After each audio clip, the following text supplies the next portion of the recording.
My thing is I don't see a benefit. Like, what benefit did Ekblad get that he played exceptional status? And this is right? where I wanted to go with that. That's why I say I may have changed my mind a little bit. I was dead set against it before. I wasn't necessarily dead set against like a kid playing up because he was so good. Like, I mean, it's good. So that gap of not playing junior B or tier 2 beforehand, I think that would fix it. And then what would fix it more, I just don't understand it, is when I played, so in the 80s, the draft was for 17-year-olds. So you had to be 17 with the exception of 3 rounds or 5 rounds. They changed it to 5 rounds at one point where you could take 16-year-olds like as they are drafted now. So I was drafted as a 16-year-old in a 17-year-old draft.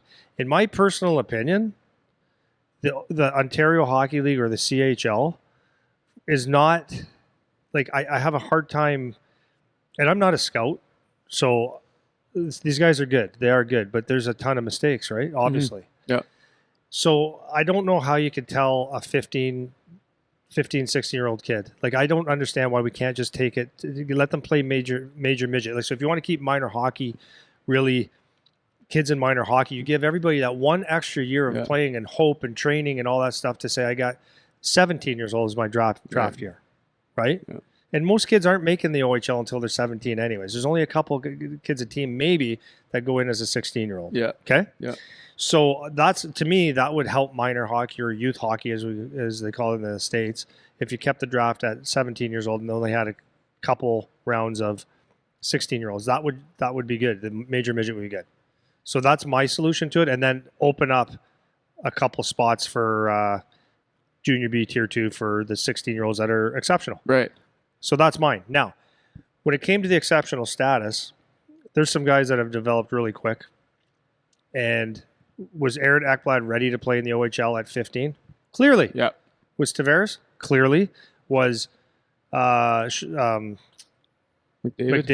Was Connor Bedard? Clearly physically ready to play there. Was Sean Day? He was probably a better skater than most of them, but clearly not ready for exceptional status. And there was reasons, which I won't go into today, why I think that he got it. Sorry, was Shane Wright exceptional status? Shane Wright was another exceptional status. Forgot about him. Right. So and so here's my point. Like, Shane Wright's actually a good example of what I want to talk about here.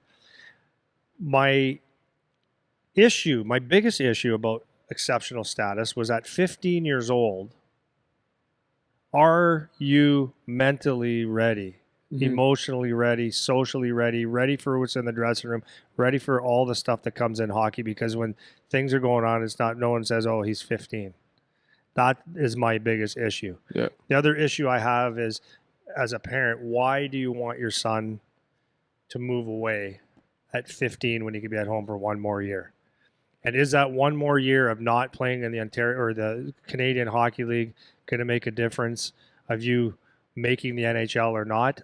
I 1,000% think absolutely not. Right. 1,000%.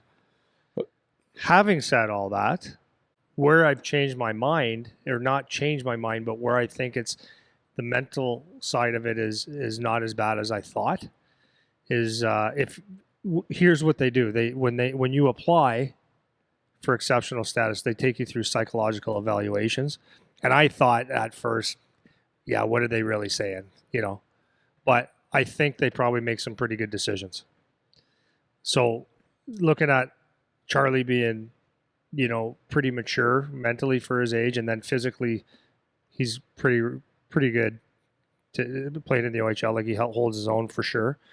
That's where my mind has changed a little bit, where if you can identify that the kids are mentally strong, the family background is mentally strong, the hockey background is strong, and the purpose is strong, and all that kind of stuff, that's where I can say, okay, I can buy it now.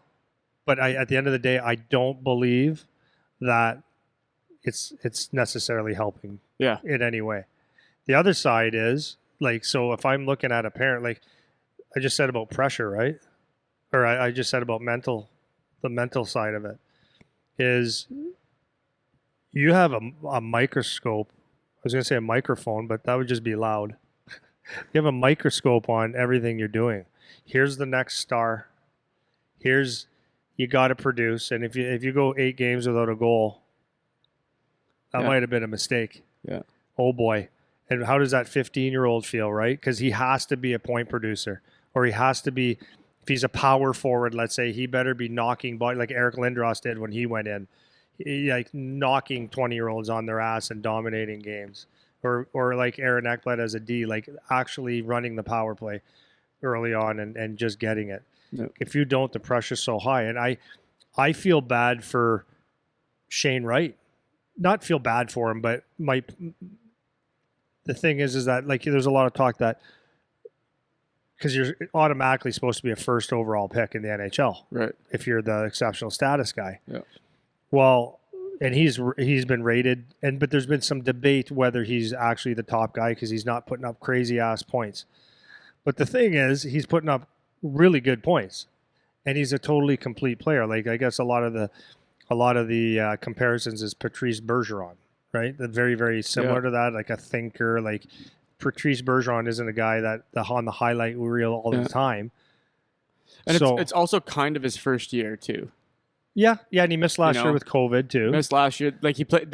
He never played a full season. Yeah, he played his first year. Had a great year. Welly said he's unreal. His first year, they played the full season. Yep.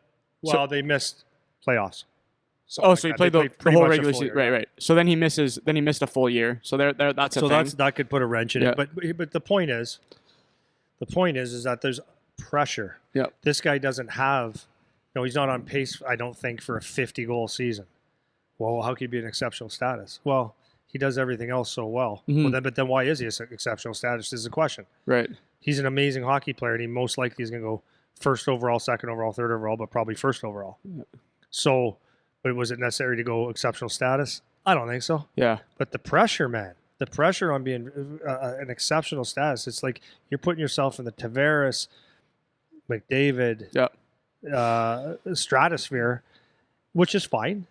Bedard looks like he's going to be a heck of a player. So I don't know, like, but then having my son go in like as a late birthday, I think it benefited him. Like, and I'm not like if my son had to play 06s this year, I'm not. Would he be as challenged? I mean, he would make it as challenged as he could. Maybe you play to the level you're playing at, and but it would have been fine. He could go in the OHL next year and have his first year. It would have been fine. It would have been fine. I would have been fine with that. I wouldn't have been, I need him to play exceptional status. Yeah. Not a chance. There isn't a clear benefit for me to the player. Yeah. But for the OHL and for Canadian hockey and for, it's not necessarily about what's the best for the player. And I'm not saying they're not doing what's best for the player, but they're doing what's best for them. And for the OHL, if you can put Connor McDavid in Erie as a first overall pick, that might turn that organization around. And it did for how many years? So here's another one. So this is what I was going to say about Sean Day. Okay. He was a very good skater, big. Emotionally, he wasn't there. Yeah. Wasn't there. But, so now you got an American kid. So here's a reason, right? Here's an American kid. Here's the OHL. Here's colleges. Well, I'm going to apply for exceptional status. Okay.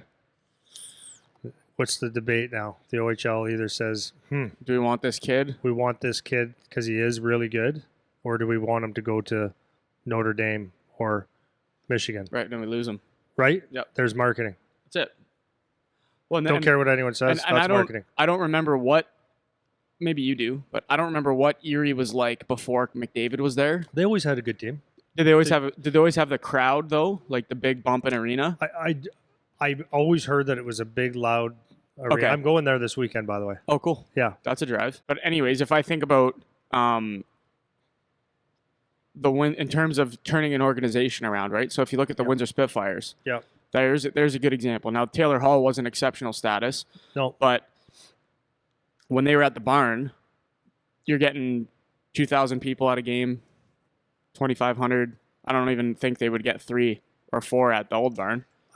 Like capacity? No, like actual people going to watch. Well, no, they had good crowds because remember Wellwood played there, and they had those teams that were like just Spezza inching up. Okay, but between Spezza and Hall, There was those years. I remember going to those games. Okay, so and there was not sellout crowds. Okay. Like it was still a decent crowd because Yeah. there wasn't as much capacity, let's say so it looked full. 3,500, but Maybe something like that. Right. Even if it's 4, right? Okay. Even if it's 4. So then they pull in Taylor Hall, and they have this all-star team that's arguably one of the best Yeah. OHL teams ever. Yeah. Them and the Corey Perry London Knights team, maybe. Yeah. Well, now they're putting 7,000 in at the new rink. You know what I mean? So you see, if you get a couple players that sell, for sure, you might, for sure. and they also got the new rink and all that. And they, so and those they are all sell factors. in other arenas. But that's what I mean, right? So if you put Connor McDavid in Erie, which maybe they were struggling in terms of wins in whatever organization, well, now players want to go there, right? Yeah. More fans want to watch. When they go on the road, it's starting to fill more seats in other rinks, like you're saying, right? So it's like I feel like the exceptional status thing to me is just more that. It's more this kid is good enough to play here. Yeah. So why don't we give the people something to watch? I think that.